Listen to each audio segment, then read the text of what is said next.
3 months ago, I posted a video that was all about throwing and trimming a group of miniature pots. It's funny, scaling up can provide huge challenges to making, as can small pots like this, as trying to preserve finesse and form with such a tiny amount of clay is much harder than you'd think. Anyhow, in this video I'm picking up where I left off, but after a quick recap.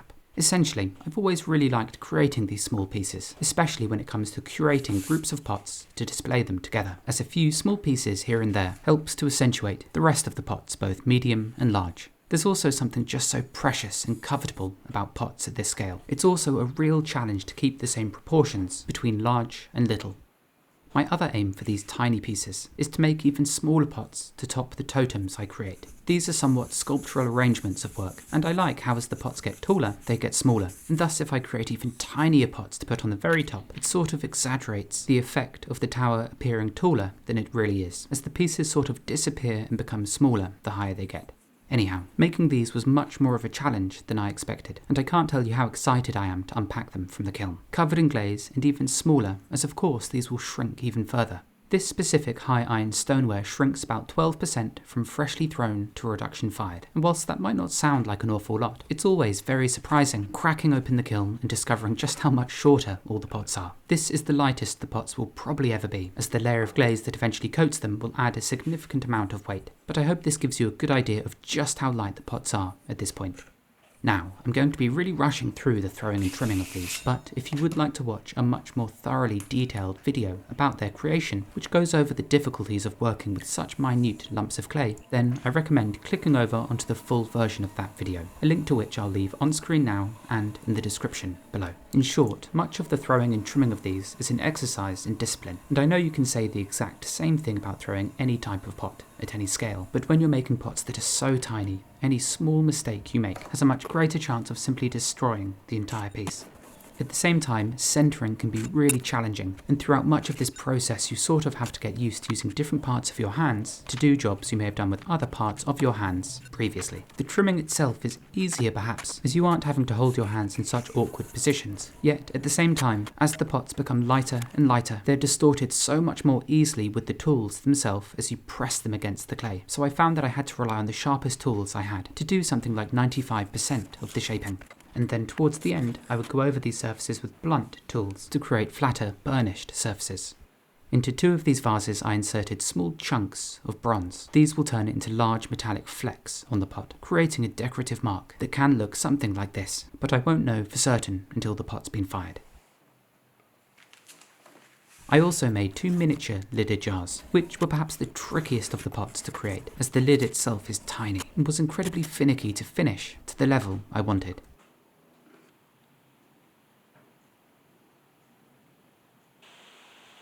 With the pots made, I'll now let them turn bone dry, a process that really shouldn't take long considering their size. Sometime this coming year, I should probably spend an entire week or 2 making pots this size, as in my gas kiln, which these pots will be fired in next, they'd be so useful for squeezing into all those gaps that would otherwise go unused.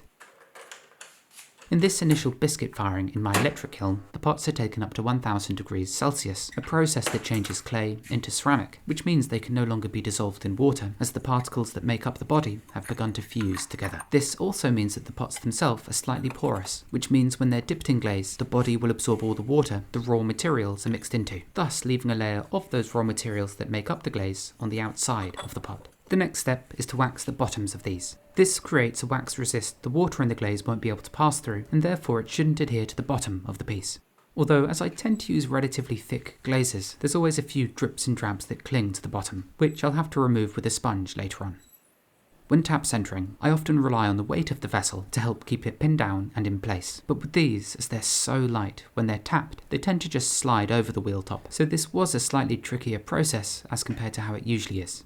Not only that, but if you let the wax-laden brush linger on the piece of ceramic for too long, all the moisture gets drawn out of the brush and then it sticks to the piece, which, as it's so light, immediately draws it off center, or flings it over to one side. So, as I was doing this, I never let the brush stay in one place for too long. I also frequently dip the brush in the wax to keep it wet. This way it applies more smoothly. To remedy the pots flying across the wheel, as I center them I push down very firmly with the index finger of my left hand as my right hand strikes it and pushes it into the middle.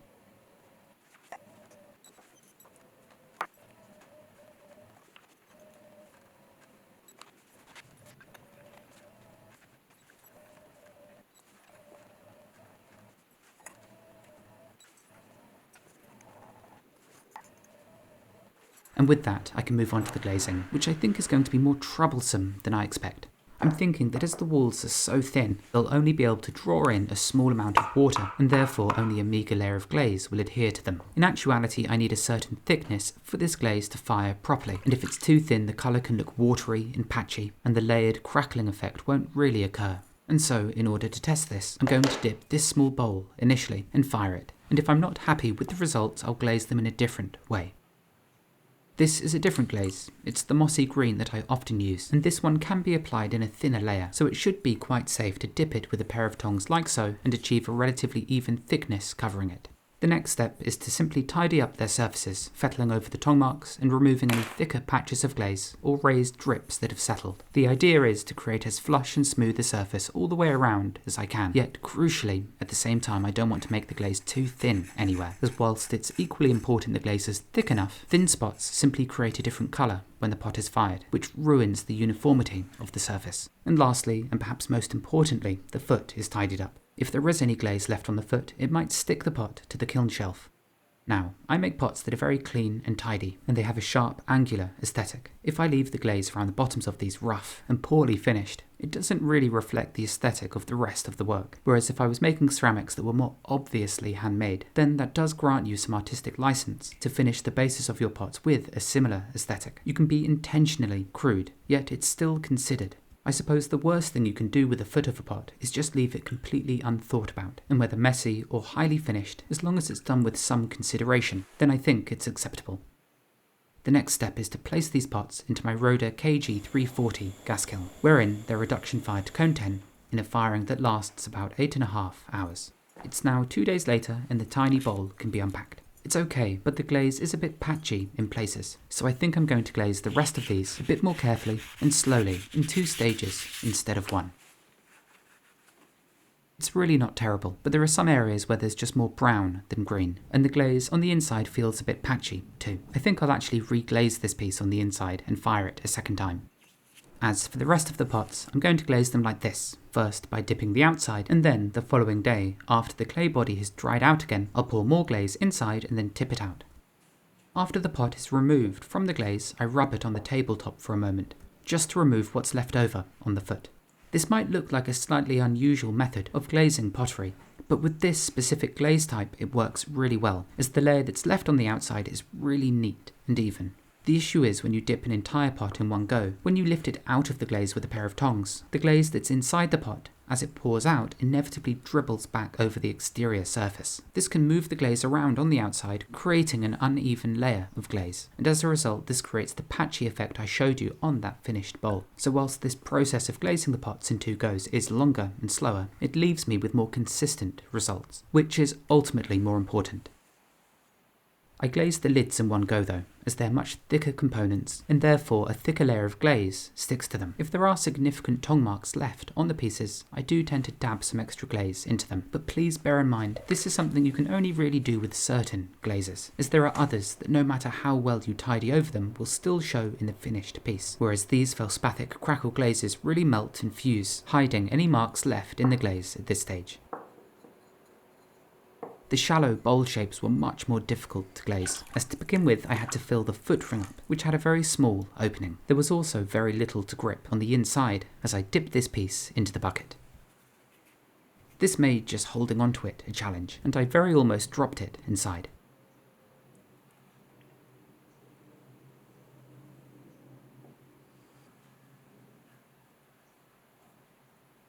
Now, there's a question that always arises when I show this process of glazing the outside and then the inside. This is because conventionally, if you're glazing like this, you start by glazing the inside and then the outside, which means I'm doing it the other way around. And my reasoning is this, bearing in mind it's really glaze specific. These glazes dry into a very powdery, soft layer. And if I was to coat the inside first, let it dry, and then coat the outside, the pressure exerted with my fingers here outward could very easily damage the interior layer of glaze by chipping or fracturing it, most likely. Now, at this scale, it might not be that much of a problem, but on larger pots it certainly is. Thus, if I glaze the outside first and then pour glaze inside, I can hold the pot from the outside with a much more gentle touch, as I'm not having to push against it firmly in order to submerge it. Instead, I just grip it lightly and just twist the pot, letting the glaze flow out evenly. There can sometimes be some areas that have to be patched up, but this glaze is really forgiving. As for the drips that have flowed onto the exterior surface, I'll very easily be able to scrape those away when it comes to tidying these pots up the following day. This was perhaps the easiest part of the glazing process, as long as you're confident in your movements and you make sure to tip the glaze out quickly, very little drains over the outside surface, which means tidying these pots up should be relatively straightforward.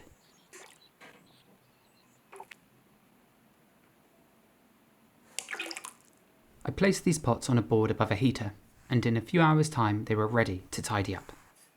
The feldspathic crackle glazes I use contain very little clay. This means as the water evaporates from the body and the glaze, it becomes very soft and powdery, almost as if they're covered in a layer of very fine chalk. This makes them easy to tidy up, as any irregularity can just be ground away with a sponge, a knife, or my fingertip. It's really my left hand that's working the hardest, especially if I'm doing this all day long, as with it I'm continually gripping the surface of the pot in such a way that I never let my fingertips drag across the surface, as this could create a thin spot. This means that the pots are held very firmly, and I always start with the white pieces and work my way through them to the pale green and then the dark green. All that changes between these is a single % of red iron oxide. So the white contains none, the pale green contains 1%, and the dark green contains 2%. So as long as I work in the pots in that order, I don't need to worry about getting the fingerprints of the white onto the pale green and the pale green onto the dark green, as they'll never show once fired. But if I get the darkest glaze, which is the 2% red iron oxide variant, onto the white, then that can contaminate it and leave fingerprints, which is why I always work from white to the darkest green.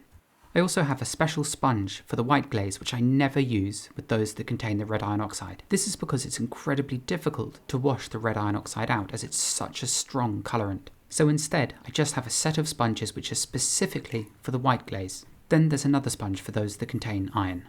And I'm going to apologise at this point, as obviously it's quite confusing. I keep calling this red-green, which, if you haven't done ceramics yet, might not make any sense. But essentially, the colour you see at this stage, before the pots have been fired, isn't the colour you'll get once they have been fired, as these pink and red tones will turn green after being reduction fired in my gas kiln. Equally, if I fired them in my electric kiln, which has an oxidised atmosphere, the pots with iron in them would turn yellow and brown.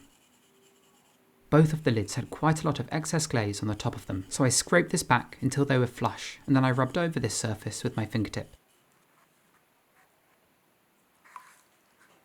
Anywhere the glaze has spilled onto the outside of the pots, I scrape away that excess like so, bringing it back to a flat surface. You'll have heard me say this in many of my other videos, but I never know how many new people are watching. I always work over a basin of water that corresponds to the specific glaze I'm fettling, and over weeks and months I collect all this excess dust, and eventually I can sieve it back into the larger bucket of glaze these pots were initially dipped into. This way, over time, very little glaze is wasted. I'm almost ready to pack the kiln, but first I need to place some tiny waddings underneath the lids of the store jars. This allows me to fire the pieces together, otherwise they would most likely stick. This helps ensure body and lid match, and it also helps brace the opening, keeping it nice and round. I prop the lid on carefully, making sure that neither component is actually touching, with the wadding separating the two. I mix this stuff up in-house from 50% china clay and 50% coarse alumina hydrate, and together it creates a highly refractory material that won't stick to the clay, but it will stick to the glaze. So I'm very careful when I position them that they only ever touch the bare stoneware. The next step is to load all of these pots into the kiln, and there were many little nooks and crannies for the pieces to fit into. For this firing to a hotter temperature, the pots absolutely cannot touch, otherwise the glaze that coats them would melt and fuse together. I also used this tiny prop to fit one of the tiny bowls on top of.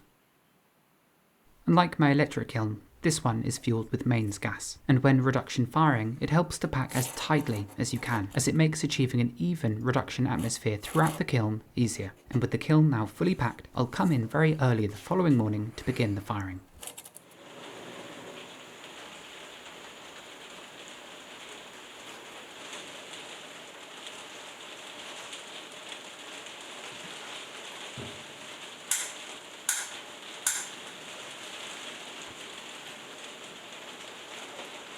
I ignite the kiln with the door open. This way gas doesn't accumulate that's all suddenly ignited. And from this point on at the beginning, I keep the temperature rise very gradual, as pots can explode if you increase the temperature too rapidly. Every 30 minutes, I jot down the time, the temperature, the gas pressure, the air pressure, and the position of the dampers. This makes it easy to repeat successful firings, as you have a previous chart, a firing plan you can simply follow. As this kiln, unlike the electric kiln, is fired entirely by hand. This means I periodically have to increase the gas pressure to keep the temperature rise on track. And eventually, at 860 degrees Celsius precisely, I initiate the reduction atmosphere by closing the dampers halfway and further increasing the gas and air pressure. By sliding the dampers closed and increasing the gas, this causes too much fuel to accumulate in the chamber, as it can no longer escape quickly enough, and as a result, the fuel inside begins to burn inefficiently, as there's simply not enough oxygen inside present. This means that oxygen is then found in the clay and glazes themselves. And it's this that creates the colours that are specific to reduction-fired pots, and it's through this process that the red iron oxide changes into the green colour many of these pots will have.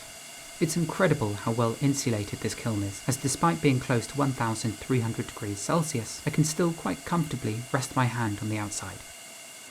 As the temperature increases, the rate at which it climbs decreases, so I begin to nudge the dampers open every now and then, just by a bit, which means there isn't so much fuel trapped inside, and it can therefore burn more efficiently and increase in temperature.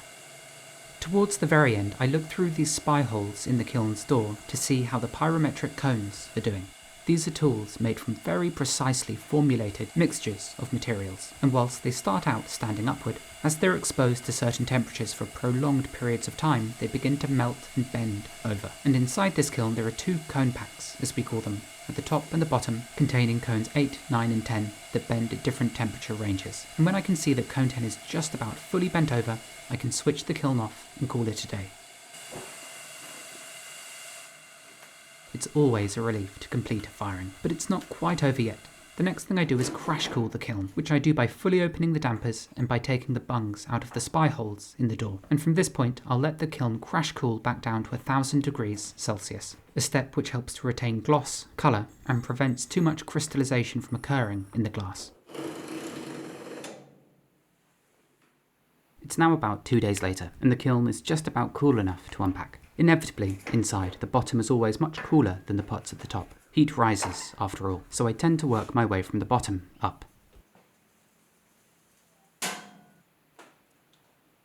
This time around, the glazes on the miniatures are far more even, and they all reduction-fired properly and have good colour. And, of course, they've shrunk even further, 12% from beginning to end, which I suppose is a useful quality when making these tiny pots, as they of course end up even smaller.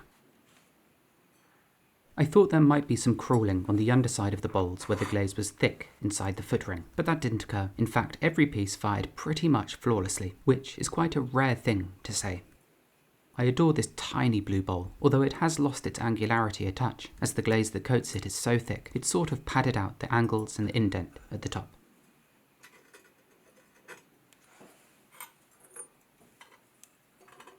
The store jars fired successfully, too, with none of the wadding sticking in place, and with the glaze being nice and thick on the tops of the lids, creating interesting patterns, like fractals or petals almost, as the glass purposefully grazes.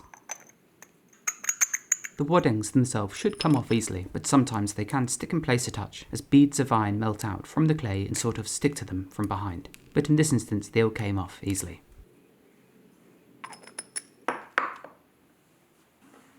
I didn't coat many of the pots with this pale green mossy glaze, but unlike the others it does retain the angularity in the pot much better, as it doesn't have to be applied quite so thickly. Here's everything that fit into this kiln load of work. I lost about 5 or 6 pieces in all, a few of which I should be able to save by refiring them. Without their bases polished, the bare clay can be rather coarse and scratchy. So, to remedy this, the bottom of each is given a quick polish with the Diamond Core Tools diamond pad. This is the 200 grit version, which leaves a lovely smooth finish.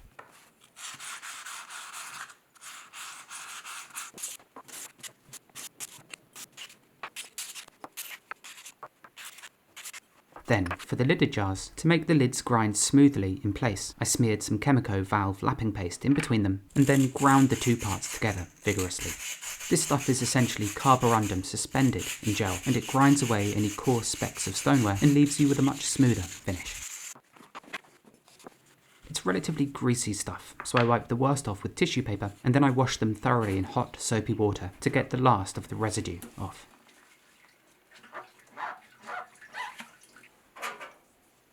And there we have it. Here are all the finished miniatures, so let's have a proper look through them. Both of the jars worked really well, I think, although their functionality is questionable. As objects, they're very sweet little things, and they feel very comfortable and precious, especially the lids. Next, we have this jewel-like mossy green bowl, and I think in the future I'm going to make a blue variant of this glaze, and I'll coat more of these small pieces with it. As if you look really carefully, there is a sort of blue tinge on the upper portion of the glaze. It's really tricky to photograph, as the blue, almost electric-like tendrils are absolutely tiny. This is the bowl I glazed again on the inside and refired. The additional glaze didn't actually seem to make much of a difference, but the second reduction firing has given it this beautiful metallic luster, and it's deepened the colour of the glaze, and it makes me think whether I should refire all of the pots that are dark green. Next are the two angular vases with bronze inserted into them. I don't mind these, but I think on this scale the bronze doesn't really work very well, as it becomes such a large part of the pot. I'm also not entirely sold on the vases with the lines on. I think the protrusions need to be thinner, as proportionally I think I left them a bit too large when scaled down, like this. The dark green jar worked well too, although I think I need to turn sharper angles in the body when I next make a batch, just to give the waist of this piece a bit more definition. Then there's this tall-footed white bowl. I like this piece a lot, and its size and its internal capacity makes it still quite functional, although I think with all of these I'd be a bit scared using them.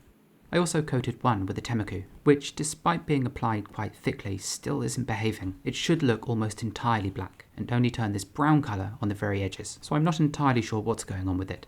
Next up are two more lined vessels. I think I prefer the simplicity of the white version, but again, I think the protrusions need to be about half as thick. Here's the winner, I think. It's such a simple, sweet shape, and the glaze on the inside is the perfect thickness. There's also a small, subtle speck of bronze, creating a rather quiet speck of crimson. All of these are so light it barely feels like you're holding anything, and I can't wait to assemble more displays using these pieces, which, if anywhere, I'll be posting over on my Instagram in the future. All in all, I like them a lot more than I thought I might. I know small pots can feel a bit like a novelty, but I thoroughly enjoyed the technical challenge, and truthfully they make the best kiln fillers. So I'm going to have to make more, simply for that purpose. Let me know which of these miniature pots was your favourite shape. And, as always, thank you so much for making it to the end of the video. You're the ones who help keep the lights on in the workshop, and the gas flowing through the kiln. And, of course, I'll see you next time.